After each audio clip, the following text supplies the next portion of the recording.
अस्सलाम वालेकुम इंजीनियर साहब को कश्मीर प्रेस न्यूज में हम खैर मकदूम और वेलकम करते हैं सर। जी ह्यूमन राइट्स के इंजीनियर शाकिर साहब हमारे साथ इस वक्त फोन लाइन पर जुड़ चुके हैं, जो कि पेशे से जनशक्ति यानी कि पीएचई महकमे में काम कर रहे हैं। सर, हमारा सवाल ये है कि आप ह्यूमन राइट्स के तहत गरीब लोगों के लिए आप क्या कर रहे हैं, किस तरीके से अपना हक उनके पास पहुंचाने की कोशिश कर रहे हैं सर? जी एक्चुअली मैं आपको पहले आपने मेरा तारुफ का मैं मोहताज भी नहीं हूँ तो आपने दे दिया। मैं human rights anti corruption forum का ऑर्गेनाइजिंग सेक्रेटरी जम्मू कश्मीर लद्दाख और इसके साथ साथ पावर डिपार्टमेंट में हमारे एक प्रोजेक्ट का मैं प्रोजेक्ट मॉनिटरिंग एजेंसी में काम कर रहा हूँ। Yes sir. तो उसके साथ साथ हम लोगों की खिदमत के लिए हमेशा तैयार थे और कर भी रहे हैं। हमारा बेसिक जो मुद्दा है वो है कि हम सोशल एक्टिविस्ट हैं। जो भी जहाँ पे भी किसी किस्म का इश्यू होता है, चाहे वो पानी रिगार्डिंग हो, चाहे वो रोड रिगार्डिंग हो, चाहे वो पीडीडी रिगार्डिंग हो, हर वक्त हम 24/7 गरीबों के लिए खड़े हैं। और हमने प्रैक्टिकल खासकर कुकरनाग की बात करते हैं, डोरू की बात करते हैं, अनंतनाग डिस्ट्रिक्ट की बात करते हैं। हर किसी जगह पे हमने पिछले जब ये मौसम खराब हुआ था, हर किसी ऑफिसर से हमने कांटेक्ट किया। कुछ अभी भी मेरे पास ग्रीवेंसेस है रिगार्डिंग शादनाड़ और जो सागम से शादनाड़ रोड जा रहा है अंदरवन। तो हम लोग हमेशा तैयार हैं कि जो हम ये काम कर रहे हैं इसमें हमारा एक पहले जो मुद्दा है वो है सदका जारिया का। उसके साथ साथ हम चाहते हैं कि यहाँ कश्मीर में खासकर जो जम्मू कश्मीर के लोगों को समस्या है वो उससे निकाल के एक अच्छे राह पे चले। सर, अभी आपने कहा कि पीएचई महकमे के साथ भी हम डील कर रहे हैं, पीडीडी डिपार्टमेंट के साथ भी हम डील कर रहे हैं। अगर हम पीएचई महकमे की इस वक्त मतलब बात करें, बहुत सारे लोगों ने जो कि belongs to very high families, उन्होंने जीआरएस काट के बाकायदा फीस वो अदा करते हैं, तो उन्होंने वो जो नल का जो पानी का नल है अपने घर में शिफ्ट किया है। जो बेचारे गरीब लोग हैं जो पब्लिक पोस्ट के लिए तरस रहे हैं, इस हवाले से सर क्या कहना चाहते हैं? देखिए, जहां तक ये जीआर की बात है, जीआर में तो कभी ये गरीब और अमीर की बात नहीं है। जीआर गवर्नमेंट जैसे कि उसमें एक रजिस्ट्रेशन है वो करके हम किसी गरीब कोई भी इसमें पानी ले सकता है। अलबत्ता बात रही कि देखिए सर, ये एक बड़ा स्कैंडल है। अगर हम कहीं भी बात करेंगे किसी डिपार्टमेंट में, इसमें सबसे बड़ी जो गलतियां हैं वो लोगों की गलतियां हैं। क्योंकि अगर लोग इसमें जुड़ेंगे, हम हो जाएंगे, फिर गरीब का जो हक होगा चाहे पब्लिक पोस्ट हो या और कोई हो वो क्लियर हो जाता है। लेकिन लोग भी इसमें सपोर्ट नहीं देते। उससे क्या होता है, जो ये लोग होते हैं अपने मफाद के लिए सेल्फिश लोग होते हैं, वो इसमें अपने आप को ही फायदा लेते हैं और गरीब हमेशा पीछे रहते हैं। सर, एक और बात है, अगर हम फिजिकली चैलेंजर्स की बात करें, जिनको कि हैंडीकैप्ड कहते हैं, बहुत सारे ऐसे जो हेड ऑफ द फैमिलीज है जो सारा इतना एक्सपेंजर बर्दाश्त करने के काबिल है। उसका कारण ये भी है वो खुद कमा नहीं सकते, खुद मजदूरी कर नहीं सकते थ्रू सोशल वेलफेयर। उनको पर मंथ जो 1000 आता है वो भी 4-5 महीनों के बाद आता है। मगर बार बार ये शिकायत हमें देखने को मिल रही है। अगर हम पीडीडी डिपार्टमेंट की बात करें या उसके साथ साथ पीएचई डिपार्टमेंट की बात करें, तो उनके साथ जातियां देखने को हर बार हमें मिल रहे हैं। इस हवाले सर आपका इशू क्या होगा?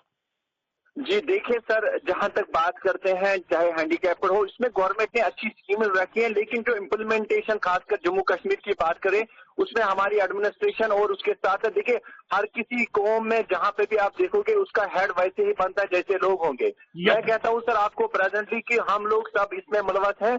लोगों को पता नहीं है कि गवर्नमेंट स्कीम क्या है, कैसे इंप्लीमेंट होनी चाहिए। इन केस अब क्या होता है, कहीं भी हमारे ऑफिसरान हजरात भी कहीं पे जो इस चीज को दूरअंदाज करते हैं, उनमें देखिए सबसे बड़ी बात होती है वो जो लोग, अगर हमें खासकर human rights anti corruption forum के पास ऐसे मसाइल आते हैं, हम लोग बिल्कुल लोगों के लिए रेडी हैं और जहां पे भी किसी बंदे के साथ इशू है हम उसको सॉर्ट आउट कर लेंगे। सर, हमारा सवाल ये था कि जो जीआरएस की जो एक्सपेंजर है, क्या हैंडीकैप्ड को वो माफ नहीं कर सकते? क्या खुद डिपार्टमेंट बर्दाश्त नहीं कर सकता? इसी तरीके से अगर हम पीडीडी डिपार्टमेंट की बात करें, जो वहां मंथली जो बिल्ले पावर बिल्ले आते हैं सर, क्या गवर्नमेंट आधा करके हैंडीकैप्ड के साथ इंसाफ नहीं कर सकता है सर? इस सवाल देखिए सर, जी देखिए सर, बात ऐसी है, देखिए गवर्नमेंट में चाहे हैंडीकैप्ड हो, ऐसा कोई स्कीम नहीं है। ये जो जैसे पावर डिपार्टमेंट का है, जितना कोई बंदा यूटिलाइज करता है उतना उसको बिल आते हैं। लेकिन इनकेस गवर्नमेंट ने और स्कीम रखे थे, लेकिन मैं सर आपको उसमें 100% ये बता रहा हूँ कि यहाँ के सारे लोग जो मैंने पर्सनल भी आपको कहा कि इससे पहले कि यहाँ जो अमीर लोग हैं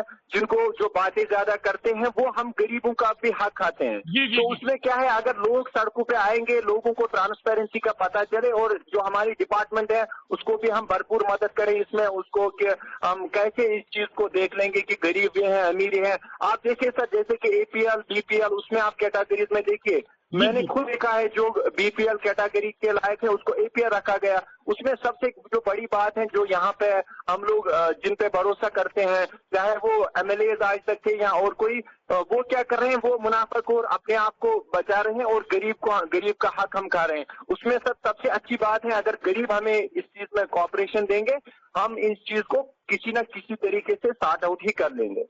सर, इंजीनियर होने के नाते आपको खुद लगता है कि नई तरीके से हर एक डिपार्टमेंट को नई तरीके से एक सर्वे करनी चाहिए ताकि जो डिजर्व लोग हैं उनके पास हक पहुंचे? देखिए सर, बिल्कुल सही बात है। नई तरीके से नहीं, बिल्कुल हम सब लोगों को इसमें जमा होना है, इकट्ठा होना है, एक स्टेप उठाना है। जैसे कि अल्लाह ताला का हुक्म है, जहाँ पे भी नेक काम हो उसमें साथ दीजिए, अल्लाह ताला उसमें कामयाबी देता है। और हम सब लोगों को चाहिए भी हम सब लोग एक ही बन जाए, और जहाँ पे भी ऐसे कुछ मुनाफाखोर लोग हैं या और ब्यूरोक्रेट्स हैं जो इस सिस्टम को प्रॉब्लम कर रहे हैं, उनको हम बिल्कुल उससे दूर करेंगे। उनका जो और गरीबों का जो मसला है उसको सॉर्ट आउट कर लेंगे। सर शाकिर साहब, आखिरी बात, हम कश्मीर प्रेस न्यूज के जरिए यहाँ के गरीब आवाम को आप क्या पैगाम देना चाहते हैं? देखिए, जहां तक मेरी आवाज पहुंचेगी, मैं सब गरीबों को एक ही बात, हम सब गरीब है जी। देखिए, उसमें सबसे बड़ी बात यह है कि हम पीछे हटते हैं। जहां हक की बात होती है, जहां गवर्नमेंट की कोई स्कीम है, जहां कहीं काम करना है, किसी के खिलाफ करना है, आगे कोई नहीं आता। मैं लोगों को आपकी वसादत से ये कहना चाहता हूं कि वो ग्राउंड पे आइए, हमें हमारे साथ ताउन दीजिए। हम इस यहाँ पे जो सिस्टम है उस सिस्टम को चेंज करेंगे। जहाँ पे करप्शन है, जहाँ पे ह्यूमन राइट्स वायलेशन है, हम आपके साथ हैं। मैं ये जो ऑर्गेनाइजेशन है, एक नेशनल लेवल की ऑर्गेनाइजेशन है, बिल्कुल आपकी ओर से मैं 100% कह रहे हैं, हम कहीं पीछे हटते नहीं। चाहे वो लड़की का इशू है, कोई भी वायलेशन हो, हम उनके साथ खड़े हैं जहाँ पे कोई मसला हो रहा है सर। और मैं आपकी अभी आपने वायलेशन के बारे में, अगर हम डोमेस्टिक वायलेंस की बात करें जिसमें कि खवातीन ज्यादा डोमेस्टिक वायलेंस घरेलू तशद्दुद के शिकार है, क्या उसमें भी आप उनके साथ हेल्प कर सकते हैं सर? देखिए सर, बिल्कुल कर रहे हैं। मैं आपको रिसेंटली हमें गोयाड़ एरिया से, एक पौरू साइड से एक वहाँ पे एक शिकायत कंप्लेंट मिली थी। वहाँ पे एक लड़की को उसके हस्बैंड ने मारा था, तो उसके बाद हमने उस मसले को आईजी कश्मीर तक पहुंचाया। लेकिन जो डीआईजी साउथ कश्मीर हमारे अतुल जी हैं, उन्होंने भी उसमें बहुत ज्यादा सपोर्ट किया और उस लड़की के साथ जो ज्यादती होती थी उसको हमने सॉर्ट आउट बिल्कुल ग्राउंड लेवल पे ही उसको ठीक करवाया।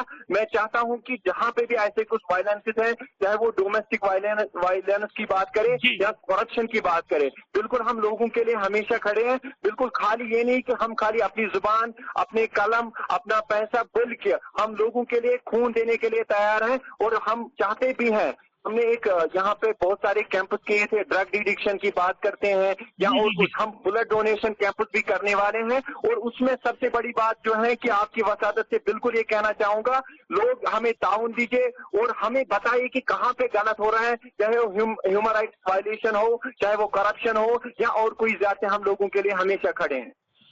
इंजीनियर साहब, अपना वक्त देने के लिए और हमारे साथ बात करने के लिए बहुत बहुत शुक्रिया है, जिसमें कि हमारे कैमरा पर्सन गुलाम नबी का भी अहम रोल रहा है। बात करने के लिए और जानकारी देने के लिए सर बहुत बहुत शुक्रिया।